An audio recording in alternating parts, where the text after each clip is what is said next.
ఏ తండ్రి ఏ కొడుకులా రాసుండడు. బహుశా నేనే మొదటివాడినేమో.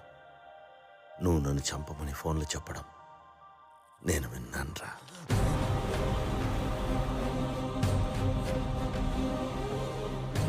పద్దెనిమిదో తారీఖు యానంలో పెళ్ళి.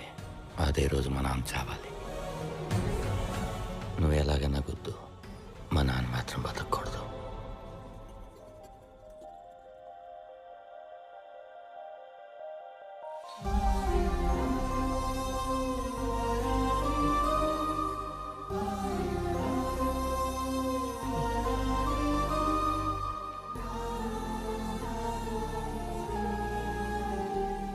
నువ్వే నా ప్రాణంరా. అదే అడిగావు, ఇచ్చేస్తున్నాను.